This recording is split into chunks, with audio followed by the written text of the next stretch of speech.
My brutal life living in a car to pay for college while my cousins mocked me, then ended when my rich uncle found out and saved everything. I'm 19, female, and I need to write this down because, honestly, my head has been spinning with everything that's happened.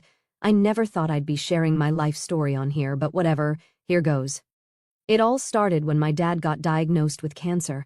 I was 14, just starting high school, thinking my biggest problem was going to be algebra or something. Dad had been feeling tired for a while, but we thought it was just work stress, you know? Then, one regular Tuesday after school, Mom sat me down in our kitchen and told me he had stage 4 pancreatic cancer. The next 6 months were like watching a movie of someone else's life. Dad got super sick, super fast, lost all his hair, lost so much weight. His favorite Chicago Bears jersey looked like a tent on him. He tried to keep joking around, still helped me with my math homework even when he could barely sit up. The last thing he said to me was, "Don't let your mom's cooking kill you before I get back," when they took him to the hospital for the last time. That was just so Dad, always trying to make me laugh. He died on a Thursday. I remember because it was supposed to be pizza night. We'd always get a deep dish on Thursdays and had been doing it since I was little. Instead, I was sitting in a hospital waiting room with those stupid flickering fluorescent lights, watching my mom cry into her phone while telling our relatives. I thought that was going to be the worst part of my life. Boy, was I wrong. Mom totally lost it after Dad died. She started dating like 2 months later, said she needed to feel alive again or whatever. That's how she met Derek, rich guy, real estate developer type. He started coming around all the time, bringing Mom fancy gifts, taking her on weekend trips. I tried to be happy for her, I really did. Dad wouldn't want her to be sad forever, right? But then she married Derek less than a year after Dad died. She didn't even tell me they were engaged. I found out when she told me to try on a junior bridesmaid dress she'd already bought. The wedding was at some fancy country club in Newport Beach. All of Derek's rich friends were there, looking at us like we were some charity case Derek had adopted. I spent most of the reception hiding in the bathroom trying not to cry. That's when everything really changed. Mom and Derek moved into his massive house in Newport Beach. We're talking one of those places with a pool and a tennis court, but guess what? There wasn't room for me. Mom said I'd be more comfortable living with Dad's sister, Aunt Lisa, in Chicago. More comfortable for whom, Mom? So I got shipped off to Chicago like some package nobody wanted. Aunt Lisa lives in this huge house in Lincoln Park with Uncle Marcus and my cousins Michael, 17, male, and Rebecca, 18, female. We used to be super close when we were kids. They'd come visit every summer and we'd spend weeks making up stupid games and building blanket forts. But man, everything was different once I actually moved in. Suddenly, I wasn't their fun summer cousin anymore. I was this unwanted extra person in their house. They started acting like I was taking up their space, eating their food, breathing their precious air or something. Michael would accidentally knock over my stuff all the time. Rebecca would make these little comments about how her clothes were too nice to lend me when I first got there and didn't have winter stuff.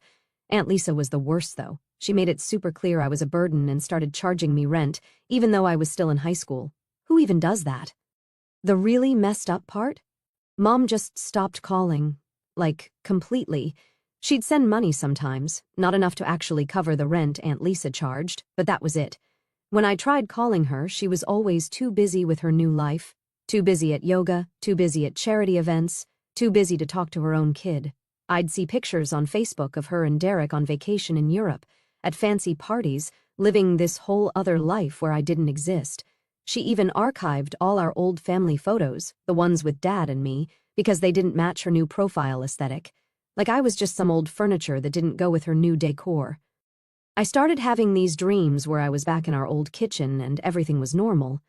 Then I would wake up crying in this weird bedroom at Aunt Lisa's house, staring at these fancy wallpapers that cost more than my whole wardrobe, feeling like I'd lost both parents instead of just one.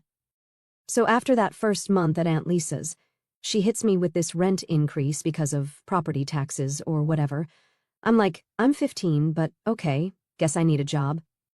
That's when my cousin Rebecca helpfully tells me about this 24-hour laundromat that's hiring in what she calls the sketchy part of Chicago. It's this rundown building wedged between a closed-down dollar store and this super suspicious phone repair shop that I'm pretty sure never actually repairs any phones. The owner, this old guy named Jerry, takes one look at me and goes, "You're way too young to work the midnight shift." But then I told him I could start that night and wouldn't complain about the pay, and suddenly my age wasn't such a big deal anymore. So my life became this crazy schedule that honestly still gives me anxiety thinking about it. Midnight to 6 a.m. at the laundromat, where I had to deal with the weirdest people you can imagine. The worst part wasn't even the weird customers. It was how cold that place got. The heating barely worked, and Chicago winters are no joke. I'd wear like 3 hoodies just to survive my shift. Never put that in the job description, did they? But one job wasn't enough to cover Aunt Lisa's rent plus basic stuff like, food and school supplies. So I also started working at this gas station called Quick Stop from 4 p.m. to 10 p.m. This is where my dear cousins decided to make my life extra fun. See, Quick Stop was right by their fancy private school, where tuition probably cost more than I made in a year. Michael and his friends thought it was hilarious to come in during my shifts and just trash the place. They'd knock over the chip displays I'd just organized, spill their Slurpees accidentally all over the floor, leave opened bags of beef jerky everywhere. Rebecca was worse, though. She was sneakier about it. She'd come in with her cheerleader friends, and they'd do this thing where they'd talk super loud about me like I wasn't there. Oh my God, can you imagine having to work here? Like, I'd literally die, or ew, look at her uniform, it's so polyester. Then they'd take these awful pictures of me trying to clean up their messes and post them on their social media. The school stuff got bad, too. I was going to the public high school nearby, and somehow Rebecca made sure everyone there knew about my jobs. People started leaving quarters on my desk for laundry. Someone stuck a name tag on my locker that said, "Washer Girl." Real creative, guys. Thanks. I was basically sleeping through all my classes because who can stay awake when you're working from midnight to 6 a.m., trying to do homework from 7 a.m. to 2 p.m., then working again from 4 p.m. to 10 p.m. My grades started dropping. Teachers kept asking if everything was okay at home. I just told them I was adjusting to the move. The only good thing about the laundromat job was this homeless guy named Pete who'd come in most nights. He wasn't like the other weird customers. He showed me how to fix the quarter machine when it got stuck and taught me which customers were okay to let slide when they were a quarter short. One night, Pete tells me, "Kid, you're living life on expert mode right now." Made me laugh for the first time in weeks. He disappeared when winter hit bad. I still worry about what happened to him sometimes. Uncle Marcus owned the building, but I never saw him there. He had this property management company handle everything. Sometimes I'd see these fancy cars drive by real slow late at night. Later found out he'd send people to check on the place.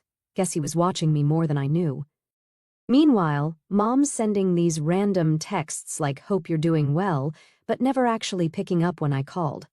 Her Instagram was full of pictures from yacht parties and charity galas. Must be nice having so much time for charity when your own kid's working 2 jobs to survive. Aunt Lisa kept finding reasons to raise the rent. Utilities went up. HOA fees increased. Your room is prime real estate. Like, yeah, I'm sure that converted storage room in the basement with the weird mushrooms growing in the corner is really prime Chicago real estate. I started hiding cash in this old teddy bear Dad gave me before he died. I had this whole plan that once I saved enough, I'd get my own place. But every time I got close to a decent amount, something would come up. School fees, winter boots when my old ones fell apart. That time Michael accidentally backed his car into mine and I had to pay for repairs myself. But the final straw came one day when I came home from my gas station shift and found my room completely torn apart.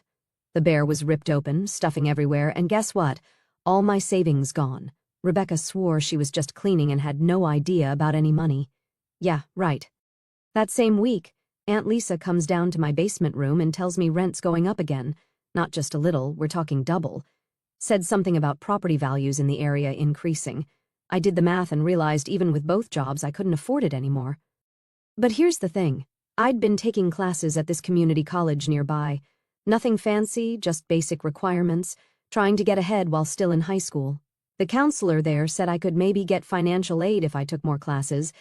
That meant I had to make a choice, keep paying Aunt Lisa's crazy rent or try to get an education. So I picked education. I didn't really have a plan, just knew I couldn't stay there anymore. I packed up what could fit in my Toyota. The car had these weird rust spots all over it, and the heat only worked if you kicked the dashboard in exactly the right spot. But it was mine. The first night sleeping in that car was actually kind of peaceful. I parked behind the laundromat, used my work keys to sneak in and use the bathroom, had this whole setup, reclined the driver's seat all the way back. used my work backpack as a pillow, layered like 5 blankets I'd borrowed from the lost and found box. I thought to myself, this isn't so bad. Then winter hit, real Chicago winter, the kind where your spit freezes before it hits the ground. My car's battery started dying because of the cold, so I couldn't run the heat much. The hardest part wasn't even the cold or the lack of sleep. It was trying to look normal at school. Like, try explaining to your chemistry teacher why your homework's all wrinkled and smells like laundry detergent, or why you're wearing the same 3 outfits over and over. The school counselor kept trying to talk to me, but what was I going to say? Oh yeah, I live in my car, but don't worry, it's parked in a really nice alley? My dear cousin Michael decided to play detective. Guess he got suspicious about why I wasn't around the house anymore. He followed me one night after my laundromat shift. The next day, their TikTok had this whole video series called My Homeless Cousin, a documentary. They filmed everything, my frost-covered windows, me trying to study using the light from the laundromat sign even caught me changing clothes in the back seat once. The videos went viral in their rich kids' circle. People started driving by the laundromat at night, honking their horns, throwing stuff at my car. The cops started coming around more too. Every couple of nights there'd be a knock on my window, "Can't sleep here, miss." So I'd drive around until they left, then come back. Spent a lot of nights just driving in circles, watching my gas gauge get lower and lower, praying I'd have enough to get to work the next day. You know what's weird, though? I started noticing this black SUV parked across the street some nights, always in a different spot but always there, tinted windows, engine running. First I thought it was cops or maybe some creep, but they never bothered me. Just sat there like they were watching. The temperature dropped to -5 degrees Fahrenheit one night, the kind of cold that makes your eyes hurt. My car wouldn't start, phone was dead, and the laundromat was closed for repairs. I thought, well, this is it. This is how I die. They're going to find me frozen like those rats in the alley. I wrapped myself in every piece of clothing I owned and tried to think warm thoughts. That's when someone knocked on my window. I looked up, and there's Uncle Marcus standing in the snow like it's totally normal to be out at 2 a.m. in Arctic temperatures. He just goes, "I think we need to talk." Turns out the black SUV was his. He'd been watching me through the laundromat security cameras for weeks, sending people to check on me. Said he wanted to see what I was made of. Who does that kind of messed up test? But honestly, at that point I was too cold to care about his weird teaching methods. So there I was, basically turning into a human popsicle in my car, and Uncle Marcus is just standing there in his expensive wool coat, looking at me through the window. I'm thinking he's going to lecture me or call the cops or something. Instead, he says, "My office has better heating, like this is some totally normal situation." His office was this small room above the laundromat I'd never been in before. Turns out he had this whole private space up there, desk, mini fridge, coffee maker, even a little bathroom. While I'm defrosting my fingers around this cup of actually good coffee, he just sits there watching, like he's trying to solve a puzzle. Finally, he goes, "You know, your dad and I used to sleep in a car too," which, what? I almost dropped my coffee. See, I'd always known Uncle Marcus as this crazy rich real estate guy who wore suits that probably cost more than my car. But then he starts telling me this story I never knew. Apparently, he and my dad grew up super poor, like their mom worked 3 jobs and they still couldn't afford rent most months kind of poor. Uncle Marcus pulls out his phone and shows me this ancient photo of 2 skinny teenagers sitting in a van, eating beans straight from the can. "That's your dad on the left," he says, and yeah, same goofy smile I remembered, just on a much younger face. The whole time he's telling me this story, I'm sitting there trying to process it. Like, how did they go from homeless teenagers to, well, this? That's when he tells me about the laundromat. The original owner used to let them hang out inside during really cold nights. They'd help him fix machines, clean up, whatever needed doing. When the owner got sick, he offered to sell them the place. Dad had just started college on a scholarship, but Uncle Marcus had been working construction and saving every penny, so the owner sold it to him for basically nothing. That was his first property. Then he starts pulling out all these old documents from his desk, property deeds, contracts, business plans, all with my dad's notes in the margins. When your dad got sick, Uncle Marcus continues, he made me promise 2 things. First, to look out for you. Second, to make sure you learned how to look out for yourself. Then he gives me this look and goes, "Got to say, you're doing better at the second part than I expected." I'm sitting there trying not to cry, failing pretty badly at it, to be honest, when he drops the real surprise. Turns out he owns like half the block around the laundromat now, apartment buildings, stores, even that sketchy phone repair place. And he's been watching me through the security cameras this whole time, sending his guys in the SUV to keep an eye on me. You worked 2 jobs without complaining, kept your grades up, found ways to survive that most people wouldn't think of, even kept that laundromat running better than the manager I hired. He actually smiled when he said that last part. Jerry told me you fixed the quarter machine. Took my maintenance guy 3 tries to figure that out. That's when he pulls out this key and says it's for the apartment above his office. A whole studio apartment I didn't even know existed. He told me it's mine, no rent, as long as I keep working at the laundromat and keep my grades up. I tried to say no, like this felt too much like charity or something, but he shut that down real quick. This isn't charity. This is an investment. You've got your father's brains and your own kind of determination. I'm investing in that. Then he shows me this whole file he's kept, copies of my school records, work reports from Jerry, even screenshots of those awful TikToks Michael and Rebecca made. They thought they were shaming you, he says. All I saw was someone who refused to break. It's weird, you know. All this time I thought he was this cold, rich guy who didn't care, who let his wife treat me like garbage. Turns out he was testing me. Messed up way to do it, yeah, but I kinda get it now. He wanted to see if I had what my dad had. That thing that makes you keep going when everything's against you?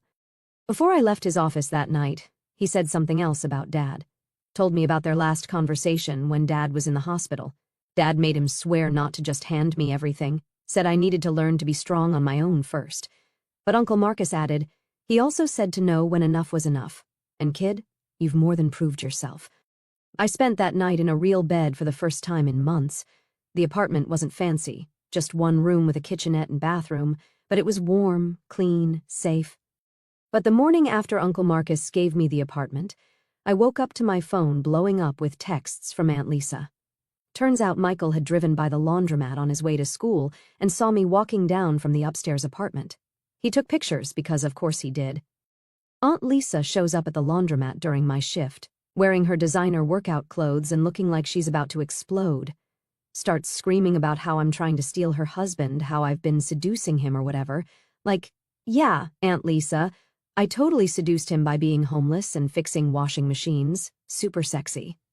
The customers were all staring, and this one old lady who comes in every Wednesday to wash her cat's blankets actually started recording the whole thing on her phone. Aunt Lisa's saying all this crazy stuff about how she always knew I was trouble. How I'm just like my mother, trying to take advantage of rich men. I'm just standing there with a mop in my hand, wearing my gross work uniform, thinking, is this really happening right now? Then Jerry comes out from the back room and tells Aunt Lisa she needs to leave before he calls the cops. She leaves, but not before telling me, this isn't over.